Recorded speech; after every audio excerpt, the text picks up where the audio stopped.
और आज मैं आपसे बात करना चाहता हूं कि यदि आपके मन में किसी भी विषय को लेकर कोई भी संदेह है और आपको समझ नहीं आ रहा कि क्या करना चाहिए, तो आप ये काम करें जो परमेश्वर का वचन हमें सिखाता है। हम लोग देखते हैं मत्ती रचित सुसमाचार उसके 11 अध्याय में यूहन्ना के विषय में, यूहन्ना बपतिस्मा देने वाले के विषय में। यूहन्ना बपतिस्मा देने वाला इस समय जेल में है और वहां उसके मन में ये संदेह उत्पन्न होता है यीशु मसीह के प्रति कि जो आने वाला है, जिसकी हम बाट जो रहे हैं, जिसके विषय में बाइबल में लिखा है, क्या वो यीशु ही है या फिर कोई और है, या फिर हम किसी और की बाट हमें जोहनी चाहिए। इसलिए उसने एक काम किया, उसने अपने चेलों को बुलाया, अपने चेलों को यीशु मसीह के पास भेजा कि यीशु मसीह से पूछो क्या तो वही है जो आने वाला था, कि हम किसी और की बाट जोएं, क्या कोई और है जो आने वाला है। तब यीशु मसीह ने यूहन्ना के चेलों को कुछ चमत्कार दिखाए और उनसे कहा जो कुछ तुमने देखा है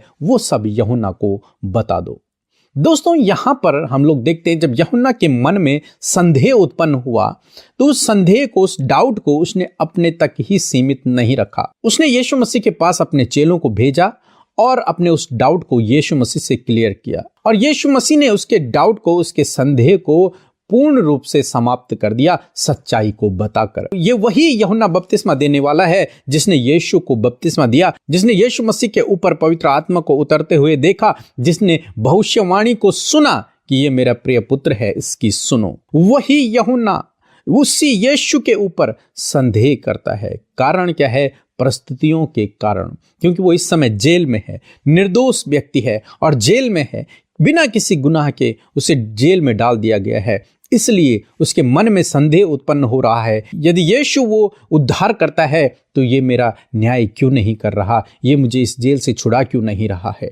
इस प्रकार के डाउट हो सकता है उसके मन में आए। इसलिए उसने यीशु से पूछा कि क्या तू वही है जो आने वाला है। दोस्तों, आज शाम में मैं आपको उत्साहित करूंगा, यदि आपके मन में किसी भी प्रकार का संदेह है किसी भी विषय को लेकर, तो आप प्रभु यीशु मसीह के सम्मुख जाए। वो आपके डाउट को क्लियर करेंगे, वो आपके संदेह को दूर करेंगे। यदि मन में कोई भी विचार है, कोई आपके विचार को, उस डाउट को दूर नहीं कर पा रहा है, तो आप यीशु के पास जाएं, उससे प्रार्थना करें। वो आपकी प्रार्थनाओं को सुनेगा, आपको उस डाउट से, उस संदेह से आपको बाहर निकालेगा। सो प्रभु आपको इस वचन के द्वारा बहुतायत से आशीष दे।